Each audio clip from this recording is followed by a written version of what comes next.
में क्या सोच रहा है, उसके मन में आपके लिए क्या विचार चल रहा, हम जान सकते हैं? तो जवाब है हाँ, ये बात बिल्कुल सच है।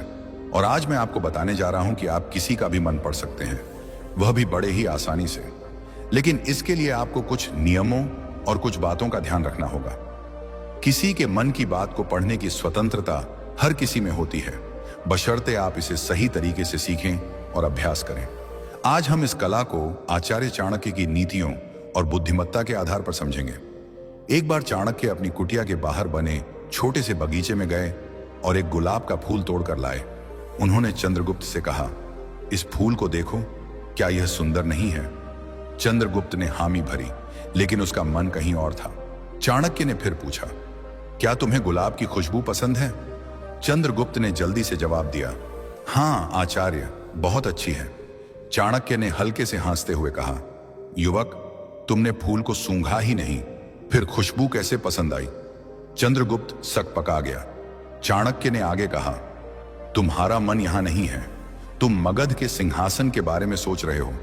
तुम धनानंद को हराना चाहते हो, लेकिन डरते हो कि कहीं तुम्हारी योजना असफल ना हो जाए।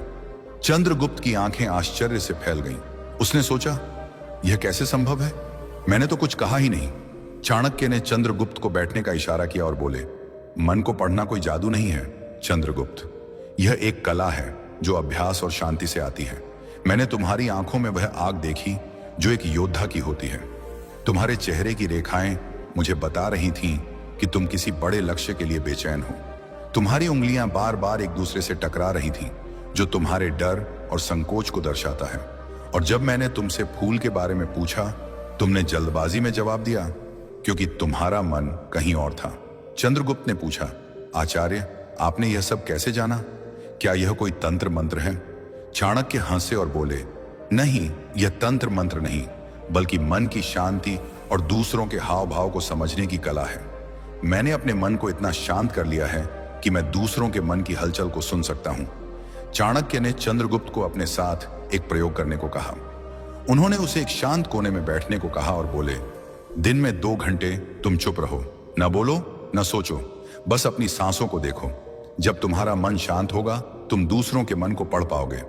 चंद्रगुप्त ने कई महीनों तक यह अभ्यास किया। धीरे धीरे वह लोगों के हाव भाव, उनकी आंखों की चमक और उनके शब्दों के पीछे छिपे इरादों को समझने लगा।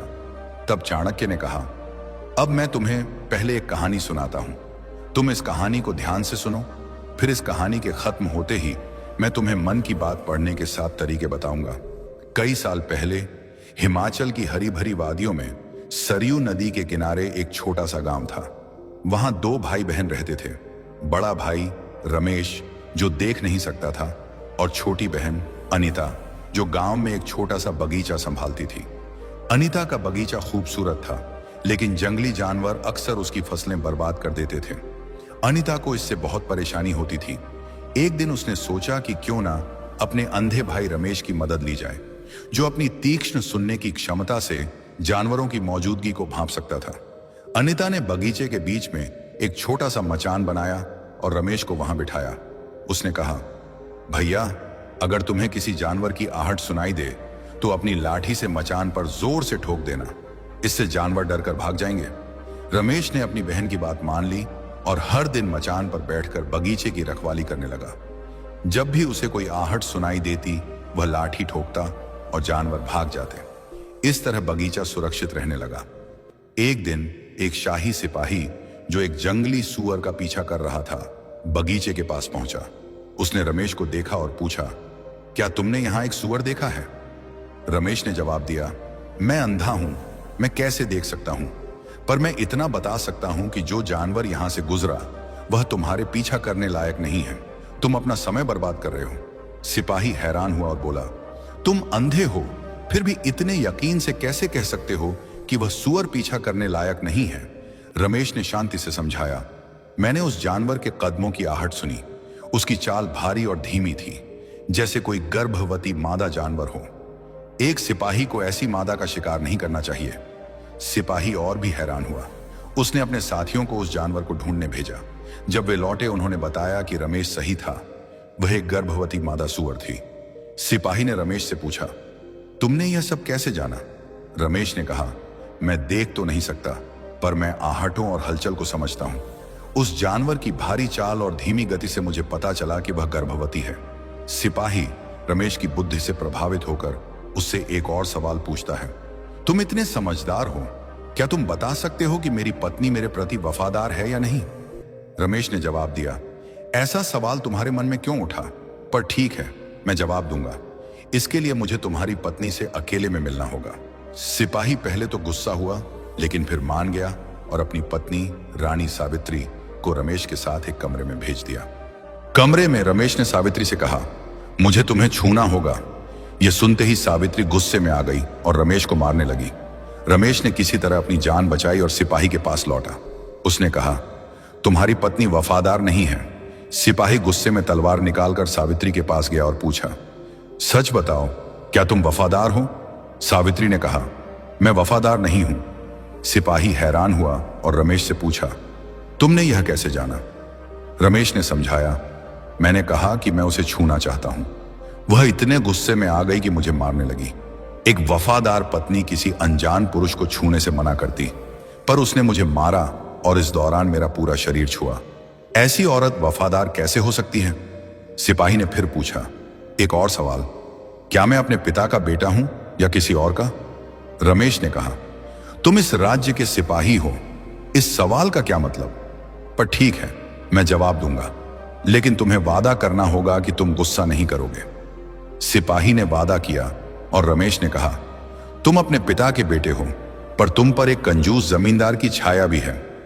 सिपाही खुश हुआ और अपनी मां से पूछने गया। मां ने कहा, तुम अपने पिता के बेटे हो, पर जब मैं नहा रही थी तब एक कंजूस जमींदार की छाया मुझ पर पड्डाड़ी थी। सिपाही रमेश के पास लौटा और पूछा, तुमने यह कैसे जाना? रमेश ने कहा, तुमने मुझे एक भी इनाम नहीं दिया, जबकि कोई और सिपाही होता तो अब तक कई पुरस्कार दे देता। इससे मैंने अनुमान लगाया कि तुम कंजूस हो। सिपाही हंस पड़ा और बोला, जो मांगोगे दूंगा, पर बताओ तुम इतने सटीक जवाब कैसे दे लेते हो? रमेश ने कहा, मैं देख नहीं सकता, पर मैं लोगों के मन को उनकी हरकतों, व्यवहार और शारीरिक हाव भाव से पढ़ सकता हूं। फिर चाणक्य ने कहा, अब मैं तुम्हें 7 तरीके बताऊंगा जिनसे तुम भी दूसरों के विचार समझ सकते हो। बेरिन, उसकी आंखों में देखो और हाव भाव को समझो। आंखें मन का आईना होती हैं। जब आप किसी की आंखों में गहराई से देखते हैं तो उनके चेहरे की सूक्ष्म हलचलें, जैसे भौहों का हल्का सा उठना, होंठों की तनिक सी मुस्कान या नजरों का इधर उधर जाना, उनके मन की कहानी बयान करती हैं। उदाहरण के लिए, अगर कोई व्यक्ति आपसे नजरें चुराता है तो शायद वह कुछ छिपाने की कोशिश कर रहा है। वहीं आत्मविश्वास से भरी नजरें दृढ़ता का संकेत देती हैं। हाव भाव भी उतने ही महत्वपूर्ण हैं। व्यक्ति के बैठने का तरीका, हाथों की गति या चेहरे की रेखाएं उनकी भावनाओं को उजागर करती हैं। इस कला को सीखने के लिए आपको एक जासूस की तरह चौकस बनना होगा। कल्पना करें कि आप एक बाज की तरह हैं, जिसकी नजर हर छोटी सी हलचल पर टिकी है। रोजमर्रा की जिंदगी में जब आप किसी से मिलें, चाहे वह बाजार में कोई दुकानदार हो या कार्यालय में सहकर्मी, उनके चेहरे को ध्यान से देखें।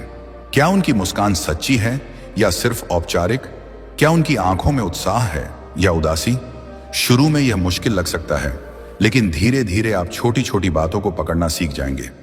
रोज 5 मिनट तक किसी एक व्यक्ति के हाव भाव का अवलोकन करें। उनकी आंखों, चेहरे और शरीर की मुद्रा पर ध्यान दें।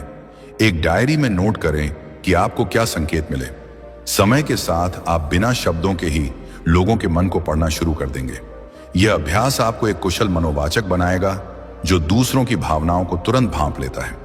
2, उसे बोलने का मौका दो। वह जितना बोलेगा उतना समझना आसान होगा। लोगों के मन को समझने का सबसे सरल तरीका है उन्हें खुलकर बोलने देना। जब कोई व्यक्ति अपनी बात कहता है तो उसके शब्द, लहजा और बोलने का अंदाज उसके मन के रहस्यों को उजागर करता है। कई बार लोग जो कहते हैं उससे ज्यादा उनके शब्दों के बीच का रुकना, उनकी आवाज का उतार चढ़ाव या बार बार दोहराए गए शब्द उनके मन की गहराई को दर्शाते हैं। इस कला को सीखने के लिए आपको एक धैर्यवान श्रोता बनना होगा। बातचीत में जल्दबाजी न करें। सामने वाले को अपनी बात पूरी करने दें। उनके शब्दों पर ध्यान दें, लेकिन उससे ज्यादा उनके बोलने के तरीके पर। क्या वे रुक रुक कर बोल रहे हैं? क्या उनकी आवाज में आत्मविश्वास है या हिचकिचाहट? क्या वे कुछ शब्दों पर ज्यादा जोर दे रहे हैं? अगली बार जब आप किसी से बात करें तो कम से कम 5 मिनट तक बिना टोके उनकी बात सुनें। उनके शब्दों